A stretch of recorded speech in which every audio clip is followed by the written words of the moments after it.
This is Steph Stove, and today I'm going to be making for you macaroni and cheese on the stovetop. So, with that being said, let's get started.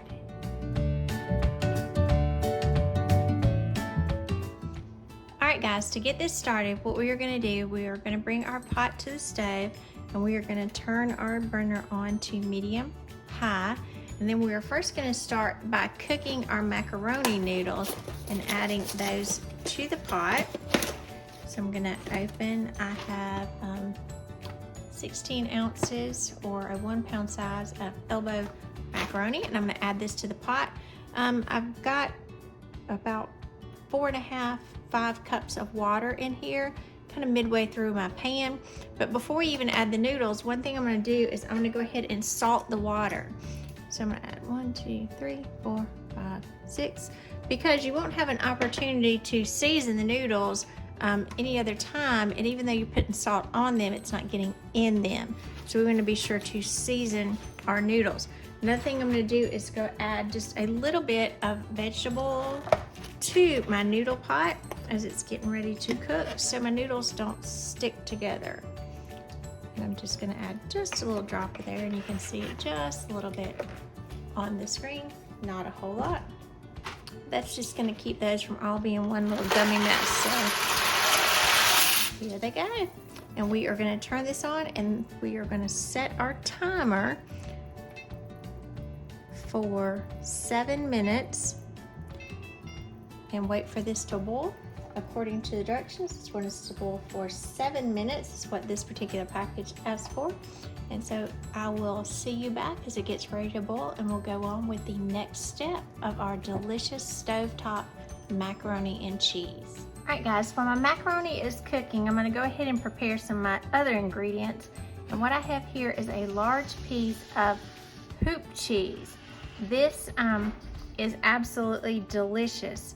Sometimes you'll see red rind hoop cheese, which is kind of a mild flavor.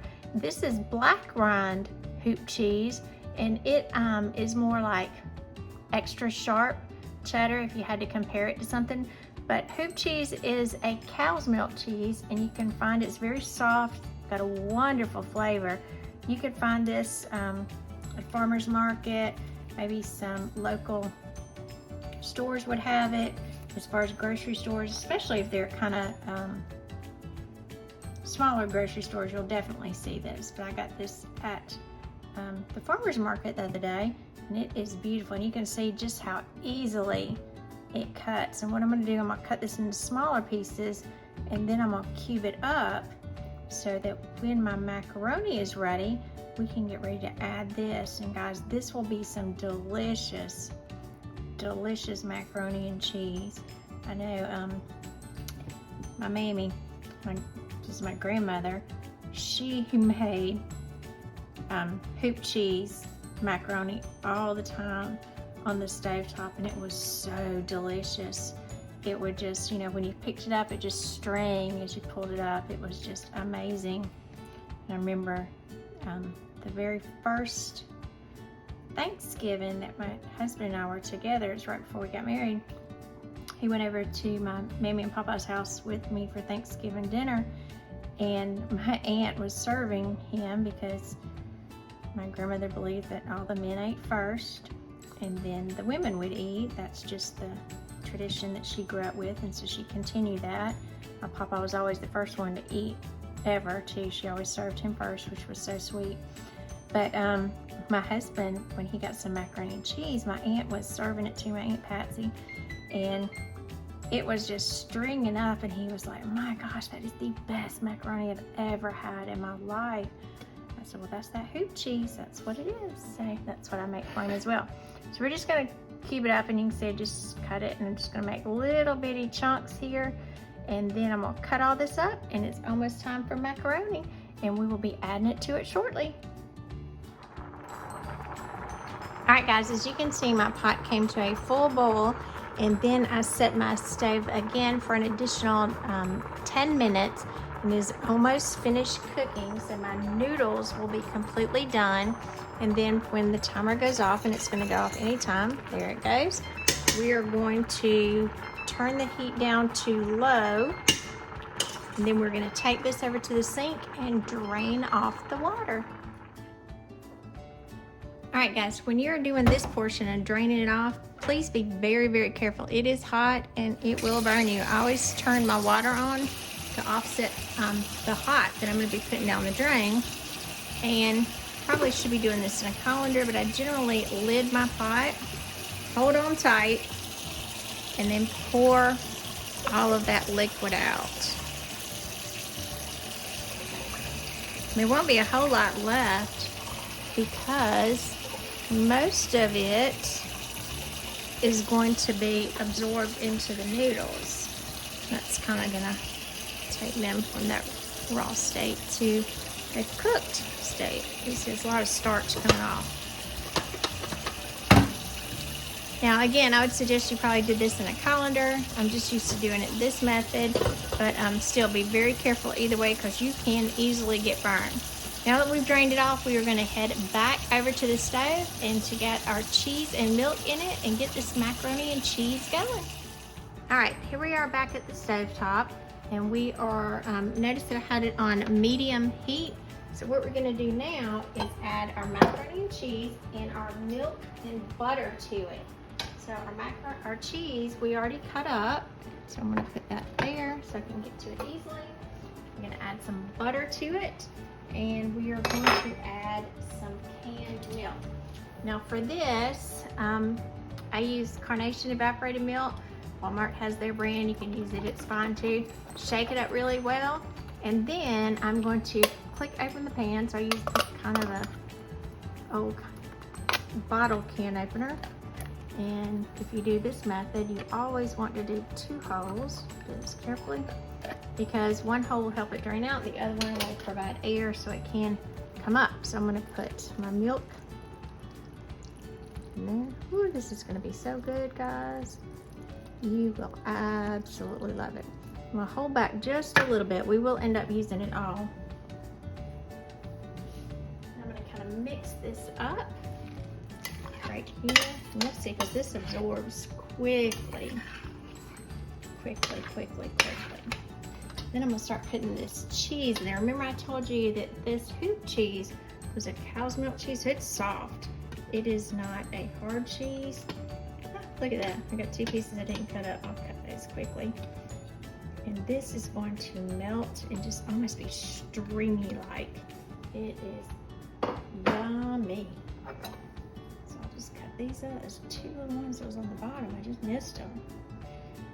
Wasn't hard to do with all that cheese.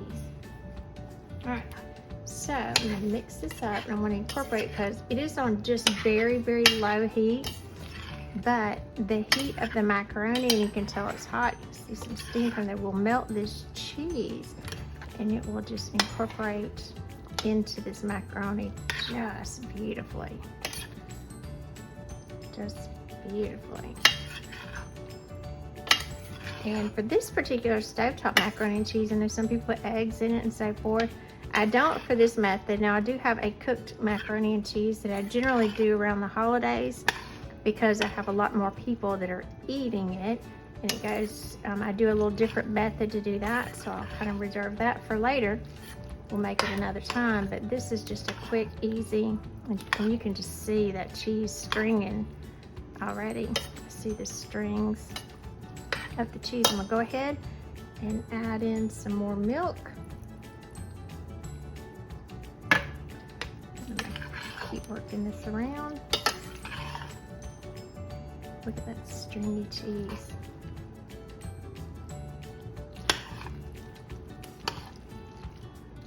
This is just some good stuff, guys. If you have never tried the red rind or the black rind hoop cheese, it is so delicious, guys. I would encourage you to give it a try. A lot of times, even at a meat market, you can find this type of cheese there. It doesn't last as long, so it's not like hard cheese you'll get at the regular grocery store. So you do need to kind of use it up very quickly. You see, it's just that cheese and milk. Oh yeah, I'm just incorporating all the way through it. Now it's almost incorporated, so at this point I'm gonna add some butter to it because we need some good butter too. So butter, I'm gonna add about 3 tablespoons. I'm just gonna cut that. And I will just section this off and put it right in there and work it through. This is some goodness, guys. Right here. And I don't really have to chop this up because it will melt because it is very hot. I just generally do it so it can distribute much easier. I don't have to work as hard to get it around. This is kind of, if you're making this method of macaroni and cheese, you want this to kind of be one of the last things that you're making because you do want it really warm. This kind of work herself through. Look at that goodness. And you see it does, you know, so, oh, it looks a little liquidy right now. It will firm up and it will kind of settle. It is just some gooey, good cheese. Oh, it's so delicious. Got just a little bit of milk, but I don't know if I need it all. But we've got a really good consistency here, so I probably have about 2 or 3 ounces left in the jar. I'll save that, put that in my coffee or something tomorrow. Alright guys, look at that good macaroni and cheese. And at this point I'm going to stop, turn the heat off, and I'm going to salt it really well. Add some pepper, because macaroni and cheese is always so good with pepper. Put some pepper in here. It's probably a 1/4 teaspoon. I need to add some more, but I'll let everyone do that once it gets to the table.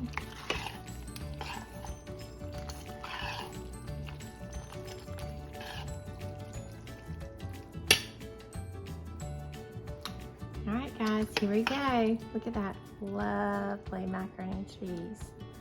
This will, like I said, get a little firmer as it cools, but this is so good. Good macaroni and cheese, all that cheesy goodness. Look at that. Just wonderful. All right. I hope you try this, and once you do, this stovetop macaroni and cheese, you will see it is amazing. You will love it. I'm Stephanie, and this is Steph Stove. Join us again for more amazing recipes, because remember, we're making memories one dish at a time.